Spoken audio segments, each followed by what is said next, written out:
we explore Nairobi's Somali restaurants, discovering different cuisines offered in East Africa's largest city. Now, when we come to a typical Somali cuisine, we talk about,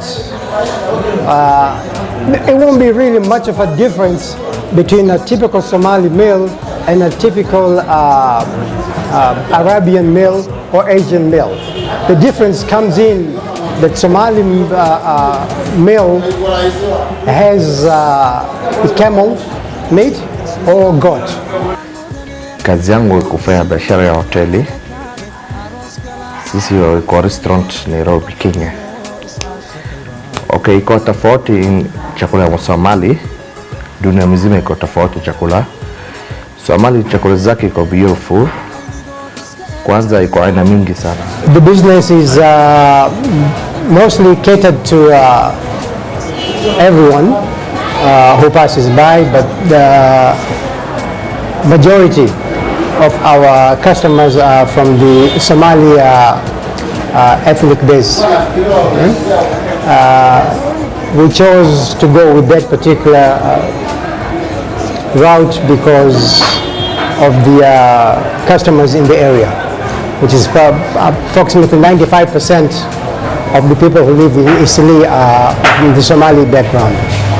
Some of them are born here and most of them are refugees who settled here. I'm Mohamed Akira. I'm the manager of Noma Cafe, based here in Nairobi, Kenya. This is a family-owned business. It started back in 1990. We were the first Somali-based restaurant in Nairobi, in the city. The whole restaurant started back when my uncle was like 30 years old. He was passionate about food because he came back from Somalia. He settled here when there was a bit of problems in Somalia. He stayed back in Canada, so he moved here to Kenya and he started this business. So the main concept of the restaurant is to provide quality food to our clients, mostly the Somali clients who are based here in Nairobi. We give them exactly what they request for. This is a almost typical Kenyanized Somali-based meal, which you have rice and goat meat and some vegetable in it, and a sauce which is of tomato and oil, olive oil cooked together. As here you have spaghetti in tomato sauce, or what we call saldato, and goat meat as well, and some vegetables. This is a typical lunch for Somali man or woman. Wallahi, mimi mwenyewe napenda hizo karanga. Karanga iko beautiful, iko tasty, iko aina difference. When I talk about Somali breakfast, it consists of tea. It consists of soft pancakes which are made with a little bit of sour cream. They are not sweet, they are a little bit bitter. Now that particular one is consumed with either camel meat or with camel soup stew that's mixed together as breakfast. There's also chapati, which is made out of all-purpose dough. Always demonstrates one way of eating injera for breakfast.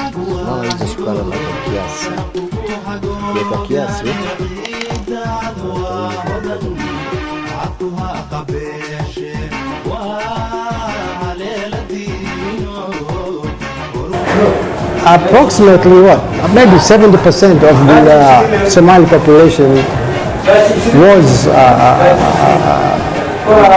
in a limbo for a while as refugees, and they've been all over the world. Some of them have already started to go back and settle back in the country. So whoever goes back in the country to settle comes in with a fresh idea of what he has seen outside. The closest you can come to a Somali eating a vegetable might be a carrot that is already in the food, or a piece of a potato. We do serve them on a side dish with cabbage or spinach, or kale or something like that as a side dish. And most of them will not touch it. Our food consists of Somali food, and you can say some British and American food. If we talk about chips and fried chicken and all that stuff is included.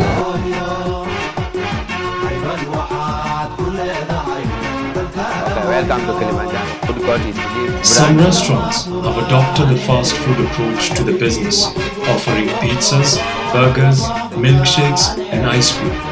However, they maintain a strong Somali influence. Hilo ni nyama ya mbuzi, ile mbuzi bado kidogo, young goat, upcoming goat.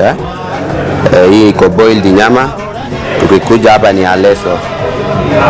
Aleso pia ni nyama ya mbuzi, lakini ni mbuzi ambayo imekomaa kidogo. Na pia ni boiled. Tukielekea katika hii nyingine inaitwa costato. Costato ni nyama ya ngamia na ni boiled. Tukikuja ingine ni sugar. Sugar inaitwa karanga ya ngamia, ndogo ndogo, nyiri nyiri, fry. Tuko na special. Sasa different ya hii na hii iko na spice, haina spice.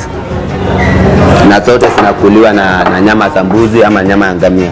Hapa side nyingine tuko na pasta. Hii ni pasta plain, imeboiliwa, haina spice yote, ni chumvi na maji na pasta yenyewe na mafuta. Hii side nyingine tuko na pasta saldato. Hii pasta saldato inarudishwa kwa moto. Ishaiva tayari, lakini ukiitisha pasta saldato inarudishwa kwa moto, inaundwa na spice nzuri, inawekwa nyama, inakuja ikiwa imerembeshwa kwa wale watu hawana ugonjwa wa sukari. Sasa hapa tuko na maziwa ya ngamia. Wazee wa Kisomali wanapenda maziwa ya ngamia. Wakikuja kwa hoteli wakikuitisha maziwa ya ngamia, ukisema hakuna, wawezi kula, sababu wanapenda maziwa ya ngamia. Wanasema hii maziwa inatibu wazee. Ndio maana wazee wa Kisomali wamekaa kidogo. Because from the customers that I've seen coming in here, most of them are slowly moving away from the Somali meal, typical Somali meal, which has a lot of fat in it. Okay, I have not done the research, but from the customers that I have here, who come to drink tea, I've seen more and more of them asking for tea which doesn't have sugar. And I talk to them, you know, what's up? They say, well, diabetes. Okay, so if you look at the basic Somali meal, it's prone to, you know, for somebody to develop diabetes in the future, because there's practically no vegetables.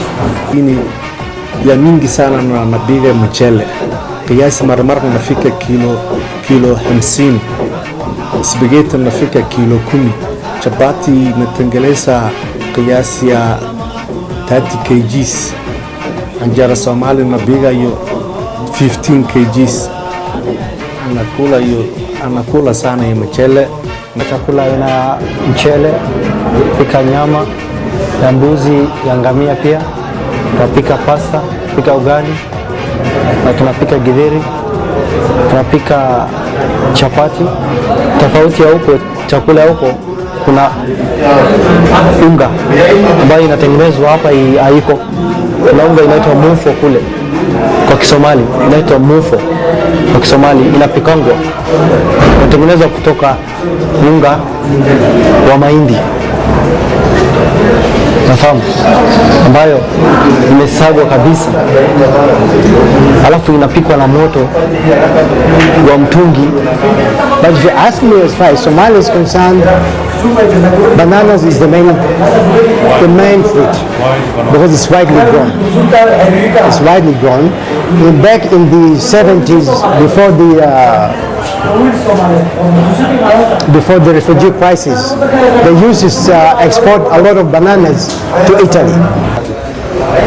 Ile chakula, kuna chakula ambayo tukipikanga huwa inakuwa na customer mingi sana, kama mchele na nyama ya mbuzi kwa watu na nyama ya ngamia.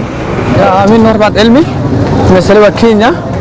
Sasa biashara tunausanga chakula ya Somali, kama ni cake, kama ni halwa. The Somali sweet tooth is not satisfied by bananas alone. Sweets are a major part of the culture, halwa being a favorite. To make halwa, a combination of sugar, flour and spices are boiled together with water to make a tasty treat, sold in eateries and markets around the country.